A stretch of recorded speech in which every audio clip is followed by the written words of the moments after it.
tous. Mathieu Gouty, donc j'étais à Enactus Sciences Po Lyon il y a maintenant 4-5 ans. J'ai créé la branche Enactus Sciences Po Lyon à l'époque, notamment avec la branche Rhône-Alpes, avec Cédriane qui était là à l'époque pour bien nous aider sur les premiers pas. Je suis resté, donc c'était à Enactus pendant mon Master 1 à Sciences Po Lyon. Depuis, j'ai un peu abandonné le navire, même si je reste en contact avec un certain nombre de personnes d'Enactus et que je continue à être un peu dans le bain de l'entrepreneuriat social, à la fois avec un stage de fin d'études que j'ai fait au commissariat à l'économie sociale et solidaire, qui était tourné vers l'entrepreneuriat social au-delà des autres acteurs de l'économie sociale et solidaire. Et aujourd'hui, j'ai un peu lâché l'entrepreneuriat, même si c'est un sujet qui m'intéresse et peut-être j'y reviendrai un jour. Mais je suis toujours dans l'impact social et environnemental, car je travaille dans un éco-organisme, une société qui travaille sur la réduction du gaspillage et puis sur le pilotage de la filière de collecte, tri et traitement du mobilier en France.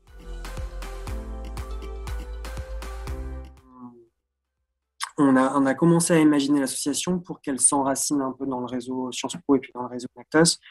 Et donc, vu qu'on souhaitait qu'elle ait une suite et que potentiellement le bureau qui allait commencer cette association n'allait pas pouvoir continuer à être là les années d'après, on imaginait déjà la suite.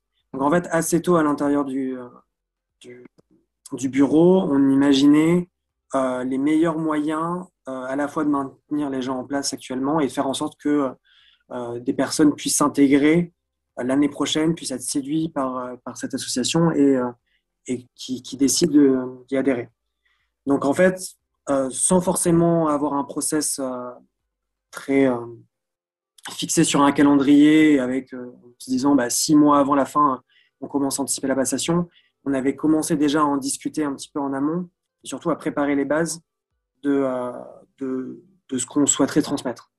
Il y a plusieurs éléments qu'on souhaitait transmettre. Il y a des éléments en fait plus non matériels, c'est-à-dire l'ambiance de l'association, la manière dont on voulait que l'association soit une association qui soit vue comme une association qui est plutôt professionnelle, qui mène au monde professionnel à Sciences Po, mais en même temps qui est intéressante, dans lequel les personnes peuvent s'épanouir, peuvent être assez libres, assez autonomes sur les projets qu'ils souhaitent mener, qui ne sentent pas qu'ils sont en fait bloqués sur un processus très sélectif, hiérarchisé, dans lequel le bureau est au-dessus et donne les décisions aux autres étudiants qui sont dans les projets respectifs. On voulait que ce soit quand même quelque chose d'assez transverse, qui n'est pas tant hiérarchique que ça, et que surtout, en fait, l'ADN de l'association devait être si je suis à Enactus Sciences Po Lyon, c'est parce que j'ai envie d'être dans un cadre où je peux être autonome et monter mon projet. Et monter un projet qui me tient vraiment à cœur, qui correspond à mes valeurs, etc. Je pense que ça a aussi les valeurs d'Enactus, que chacun puisse se saisir individuellement de projets qui l'intéressent, qui vraiment le motive, le sensibilise. Et nous, on souhaitait vraiment que ce soit ce principe-là qui soit au cours de l'année, mais qui soit aussi transmis dans la passation. Mais à partir de, disons, cette période, je pense peut-être un petit peu avant, fin avril, mai, autour de la compétition nationale et des différents trophées, on avait commencé à distiller l'idée qu'on allait faire des recrutements, en tout cas qu'on allait ouvrir des recrutements possibles pour de nouvelles personnes qui n'étaient pas forcément dans l'association, qui allaient être en deuxième année ou en quatrième année l'année suivante et qui commençaient déjà à anticiper les types d'associations à laquelle ils souhaitaient adhérer. Donc on a un peu anticipé, mais quasiment sur le même calendrier que d'autres assos en fait. Au moment du mois d'avril, mois de mai, la plupart des associations de Sciences Po commencent à imaginer la suite, à ouvrir, souvent dans un forum, enfin dans un bureau, chacun avec une table dans l'atrium de l'école, de se dire on ouvre les candidatures, on est là pour répondre à vos questions, pour vous dire comment adhérer à l'association et comment y trouver sa place. Alors c'est compliqué. j'ai peu de regard sur ça. J'espère qu'effectivement la bonne ambiance est maintenue. En tout cas, nous, quand le bureau suivant a commencé à se constituer, on a un peu donné des tips sur ça, de se dire que on faisait pas mal de team building pour maintenir un peu une bonne ambiance dans l'asso, enfin que ce soit pas seulement une asso dans lequel on bosse sur le projet, mais que ce soit une asso dans laquelle on s'y plaît en fait. Donc, je me rappelle qu'on avait donné quelques tips à l'époque, disant, bah, nous, on faisait des raclettes assez souvent, tous ensemble. On pouvait se faire des petits restos ou boire un verre sur les quais de Rhône. Enfin, on avait donné quelques éléments comme ça. J'ai aucune certitude sur le fait que ça s'est maintenu, mais on suggérait ce type de choses. On insistait bien aussi sur le côté que les déplacements sur les différentes échéances Enactus tout au long de l'année, avec notamment le déplacement hors de Lyon, étaient des moments assez riches, assez forts pour fédérer l'association et que ça accompagnait aussi cette bonne ambiance. C'est-à-dire qu'on y allait un peu en voyage de groupe. C'est-à-dire un voyage de groupe sur lequel on travaille vraiment toute la journée sur les projets, mais aussi où il y a des temps à côté qui sont riches. Donc on les incitait aussi à participer à fond à ce type d'événement parce qu'on sait que ça participait à cette bonne ambiance.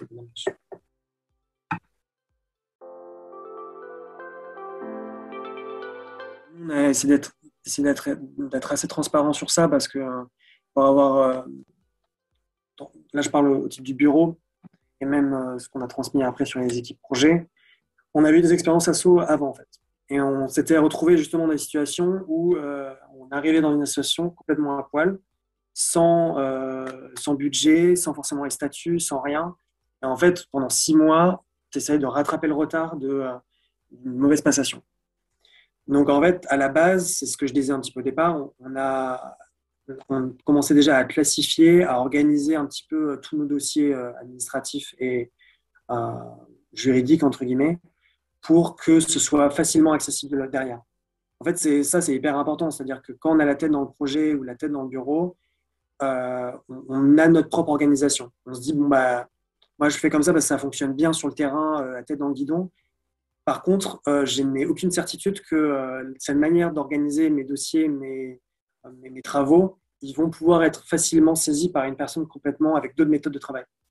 Donc en fait, ça c'est un peu la clé, mais enfin, c'est même la clé dans le monde professionnel derrière. On a une durée de vie limitée dans une asso ou dans une boîte. Il faut quand même faire en sorte que la passation elle soit anticipée, elle soit facile. Donc, plutôt on met un cadre bien organisé, plus c'est facile derrière de s'en saisir quand on arrive dans l'assaut. Donc, euh, après, voilà, ça, c'est quelque chose de base qui ne s'applique pas forcément à Enactus, mais tous les papiers liés à la banque auxquels on avait mis le compte d'Enactus, ça, c'est nécessaire pour le trésorier d'avoir tous ces éléments. Bon, à l'époque, moi, j'avais en papier, mais en numérique, aujourd'hui, tout peut être fait en numérique. Euh, c'est également le cas pour les statuts de la boîte, enfin de l'association. Et puis, pour la passation des projets, organiser effectivement toutes les étapes. Éventuellement, ça peut être par trimestre, enfin, de se dire cette année, projet multicopie, au trimestre 1, il s'est passé sur je sais pas, l'idéation, tous les documents sur la phase d'idéation trimestre 1, tous les éléments sur relations avec des partenaires extérieurs sont dans ce dossier-là triés par secteur spécifique, par thème et puis par date aussi. Je pense que ça, c'est essentiel. Bon, c'est une méthode un peu classique, mais qu'on oublie que je pense qu'on est étudiant et qu'on envisage vraiment au temps présent notre projet et sans forcément penser à la suite. Il y a énormément de trous dans la raquette sur ces passations-là parce que ce travail n'a pas été fait assez tôt et qu'au moment du départ, en fait, on a la flemme d'archiver et de tout classer. C'est normal. Comme je le disais, on partait de rien et en fait, on était assez souple, assez libre sur la manière dont on pouvait créer l'assaut. C'est ça qui était hyper intéressant d'ailleurs, c'est que vu que c'était une asso naissante, on pouvait se dire, bon, moi, je veux que mon asso soit globalement comme ça, quel est ce type de recrutement, quelle est cette place-là, qu'elle soit vue à la fois dans le réseau Enactus, mais aussi vis-à-vis des étudiants Sciences Po de cette manière-là. Donc il y avait un peu, on partait un peu de rien, on essayait de constituer un truc qui nous plaisait bien et qui pour nous faisait sens pour enraciner bien cet assaut dans le paysage Sciences Po. Euh, donc, pas trop de difficultés au départ. En... Sur le recrutement, on l'a remarqué peut-être sur la passation, peut-être que ça a bloqué derrière, ça, j'en sais rien. Mais nous, on était vraiment partis, comme je le disais, sur le principe d'ouvrir nos portes au départ. On voulait qu'il y ait du monde, en fait. On voulait que l'asso soit visible. Donc, on voulait pas avoir de la sélection et surtout, on ne se sentait pas légitime pour dire moi, je viens d'arriver dans l'asso, mais je te dis que toi, tu peux pas rentrer parce que tu n'es pas compétent. En fait, globalement, on considérait que tout le monde était globalement compétent pour porter un projet dès lors qu'il était motivé. Je pense que la motivation sur ce type de projet étudiant est des fois plus forte que des compétences pures. Donc, on ouvrait vraiment la porte à toute personne motivée. Ça tient pas mal la route au départ parce que y a beaucoup de personnes qui viennent. On a beaucoup de personnes motivées. On a forcément un peu de pertes en ligne. Au fur et à mesure de l'année, on en part 5 à 10 sur 30-40, ce qui est normal, je pense, même dans toute association. Mais au moins, on ne voulait pas que c'est bloqué en amont des personnes que finalement, dans les 30 qui terminent l'année, on les aurait bloquées à l'entrée. Donc, on était plutôt sur une démarche d'ouvrir le scope. En revanche, la peur qu'on avait au moment de la passation, c'est que on ait trop de passagers clandestins, en fait, en laissant cette ouverture sans cesse, en fait, sur les années à venir, et qu'à un moment, il n'y ait pas de process de sélection qui soit vraiment imaginé. Euh, Parce que autant c'est riche d'amener beaucoup de personnes et beaucoup de personnes motivées, autant les passagers clandestins, ça peut être... Nous, on avait un peu cette peur-là. Je ne sais pas si elle était fondée, parce que j'ai l'impression que ça fonctionne aujourd'hui. Je pense que c'est nécessaire pour avoir une bonne passation, c'est de ne pas lâcher trop tôt le bébé. C'est-à-dire qu'on a tendance mais à raison, parce que des fois, on quitte l'école au moment où on quitte l'asso, et on laisse derrière nous, même des fois un peu en friche, l'asso, et on se dit, bon, bah, je pense que j'ai laissé les bonnes bases et ça va le faire comme il faut. Et des fois, les personnes qui récupèrent l'association n'étaient pas dans l'association précédemment, euh, ont une vision différente, n'ont pas forcément le même niveau d'information.